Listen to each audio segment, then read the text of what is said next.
ನಮಸ್ಕಾರ ವೀಕ್ಷಕರೇ, ಸಿದ್ಧಾರ್ಥ ವಿಶೇಷ ಕಾರ್ಯಕ್ರಮಕ್ಕೆ ಸ್ವಾಗತ. ನಾನು ಶ್ರೀನಾಥ್. ಅಲ್ಲಿ ಎತ್ತ ನೋಡಿದರತ್ತ ಹಚ್ಚ ಹಸಿರಿನ ಸೊಬಗು, ಬೆಟ್ಟ ಗುಡ್ಡಗಳ ವಯ್ಯಾರ ನೋಟ, ಬೆಳಕುತ್ತಾ ಹರಿಯುವ ತುಂಗಭದ್ರೆಯರ ಒಡಲು. ಇದೇ ಇವತ್ತಿನ ವಿಶೇಷ. ದುರ್ಗಾ ಬೆಟ್ಟ, ಇದು ತುಂಗಭದ್ರೆಯ ದಡದಲ್ಲಿ.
ಹಸಿರಸಿರಿ ಗಿರಿಧಾಮಗಳು ಹಾಗೂ ತುಂಗಭದ್ರಾ ನದಿಯಿಂದ ಈ ಸುಂದರ ತಾಣವು ಸುತ್ತುವರೆದಿದೆ.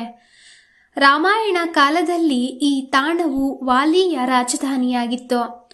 ವೀಕ್ಷಕರೇ, ಇಷ್ಟೆಲ್ಲ ಐಹಿತ್ಯ ಹೊಂದಿರುವ ತಾಣದ ಹೆಸರು ಹೇಳ್ತೀನಿ ಕೇಳಿ. ಇದೇ ಆನೆಗೊಂದಿಯಿಂದ ಕೂಗಳತೆ ದೂರದಲ್ಲಿರುವ ದುರ್ಗಾ ಬೆಟ್ಟ. ಇದು ಕೊಪ್ಪಳ ಜಿಲ್ಲೆ ಗಂಗಾವತಿ ತಾಲೂಕಿನಿಂದ ಕೇವಲ 7 ಕಿಲೋಮೀಟರ್ ದೂರದಲ್ಲಿರುವ ಪ್ರಸಿದ್ಧ ಪ್ರವಾಸಿ ತಾಣ. ಇಲ್ಲಿ ನೆಲೆಸಿರುವ ದುರ್ಗೆಯು ಆನೆಗೊಂದಿ ರಾಜಮನೆತನದ ಮನೆ ದೇವತೆಯಂತೆ.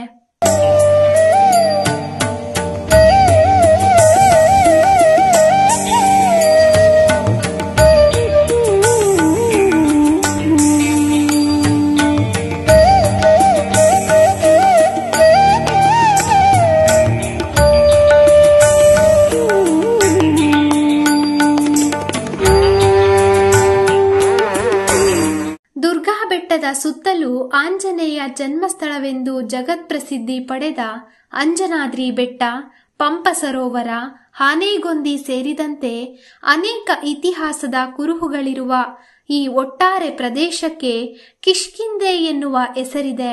ಈ ಬೆಟ್ಟದ ತುದಿಗೆ ಹತ್ತಿ ನೋಡಿದರೆ ಅಂಜನಾದ್ರಿ ಬೆಟ್ಟ, ಪಂಪ ಸರೋವರ, ಹಳೆ ಹಂಪೆ, ತುಂಗಭದ್ರೆಯರ ಒಡಲು ನೋಡುಗರ ಕಣ್ಮನ ಸೆಳೆಯುತ್ತವೆ. ಅಲ್ಲದೆ ಈ ತಾಣವು ವಾಲಿಯ ವಶದಲ್ಲಿತ್ತು. ಶ್ರೀರಾಮನು ವಾಲಿಯನ್ನ ಸೋಲಿಸಿ ಸುಗ್ರೀವನಿಗೆ ಈ ಪ್ರದೇಶವನ್ನು ನೀಡಿದನು. ಇದಕ್ಕೆ ಉಪಕಾರವಾಗಿ ವಾಲಿಯು ಹನುಮಂತನ ಸಾರಥ್ಯದಲ್ಲಿ ರಾವಣನನ್ನ ಸಂಹರಿಸಿ ಸೀತೆಯನ್ನು ಬಂಧನದಿಂದ ಬಿಡಿಸಿ ರಾಮನಿಗೆ ಒಪ್ಪಿಸಿದನು ಎನ್ನುವ ಪೌರಾಣಿಕ ಕಥೆಯನ್ನು ಒಳಗೊಂಡಿದೆ. तुम्हारा नाम बताओ। मेरा नाम श्री सतपाल दास महाराज है। उदासीन महात्मा हूँ मैं। बड़ा ही सुंदर रूप है यहाँ का दृश्य, जैसा रामायण में लिखा था वैसा ही दृश्य है। बाली सुग्रीव जो है, रामायण के अनुसार जब भगवान राम आए थे यहाँ, तो ये बाली और सुग्रीव दोनों भाई थे। तो बाली ने जो है कुछ कारणवश सुग्रीव को वहाँ से भगा दिया गया। और फिर भगवान जब से राम आया और तो भगवान राम को यहाँ हनुमान जी ने लाया। वही बाली और सुग्रीव का ये किला है और यहीं रहते थे। बाद में फिर सुग्रीव का किला हो गया। भगवान राम ने उसको तिलक किया। जब भगवान राम जा रहे थे श्रीलंका, सीता को उनको चुरा के ले गया था रावण। उसी के दौरान ये इनका ये किला है। ये ಇಲ್ಲಿಗೆ ಪ್ರವಾಸಿಗರು ಬಂದೋಗುತ್ತಲೇ ಇರುತ್ತಾರೆ. ಅದರಲ್ಲಿ ಆ ಬೆಟ್ಟದಲ್ಲಿರುವ ಉತ್ತವನ್ನ ನೋಡಲು ತೆರಳುವ ಜನರೇ ಹೆಚ್ಚು.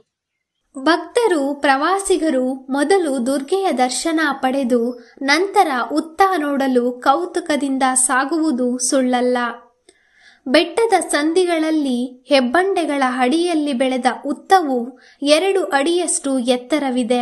ಸುಮಾರು ವರ್ಷಗಳ ಹಿಂದೆ ಋಷಿಯೊಬ್ಬರು ತಪಸ್ಸಿಗೆ ಕುಳಿತಾಗ ಅವರ ಮೇಲೆ ಈ ಉತ್ತ ಬೆಳೆದಿತ್ತಂತೆ.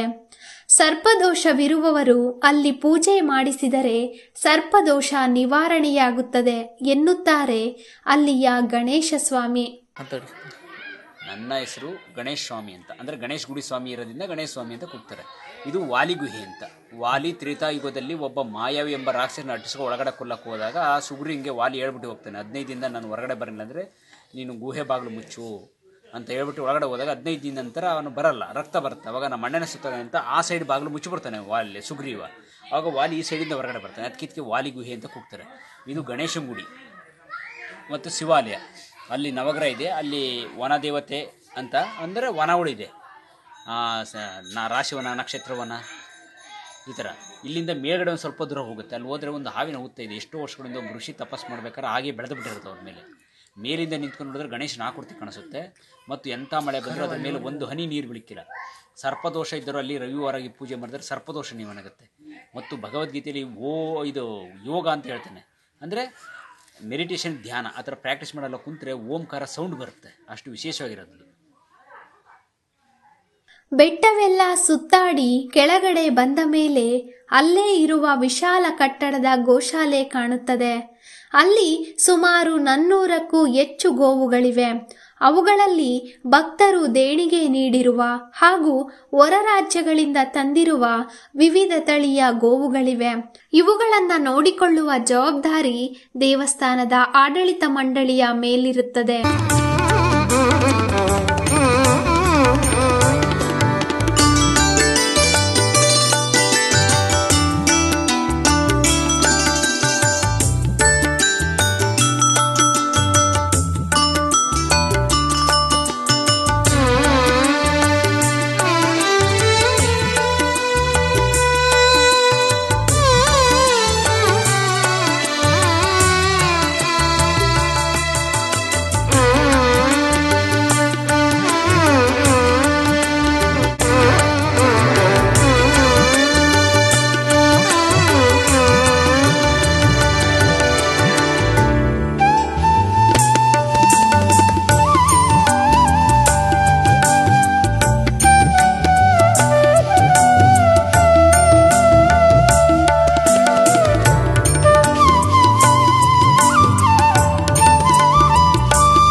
ವೀಕ್ಷಕರೇ, ಏನೇ ಆಗಲಿ ಇಂತಹ ರಮಣೀಯ ತಾಣಗಳ ಜೀರ್ಣೋದ್ಧಾರಕ್ಕೆ ಸರ್ಕಾರದ ಕೊಡುಗೆಗಳು ಇದ್ದರೆ ಮತ್ತಷ್ಟು ಸೊಬಗನ್ನ ಮೈತುಂಬಿಕೊಂಡು ನೋಡುಗರಿಗೆ ನೆಮ್ಮದಿ ನೀಡುತ್ತವೆ ಎನ್ನುವುದೇ ನಮ್ಮ ಆಶಯ.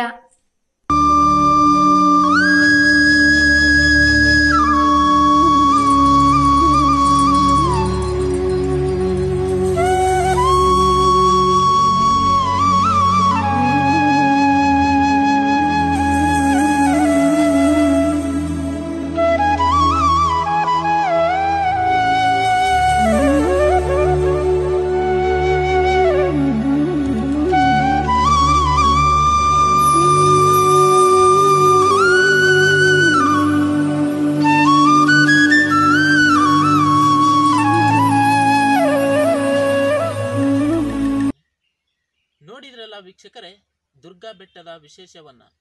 ಮತ್ತೊಂದು ವಿಶೇಷ ಕಾರ್ಯಕ್ರಮದೊಂದಿಗೆ ನಿಮ್ಮನ್ನ ಭೇಟಿ ಆಗ್ತೀನಿ.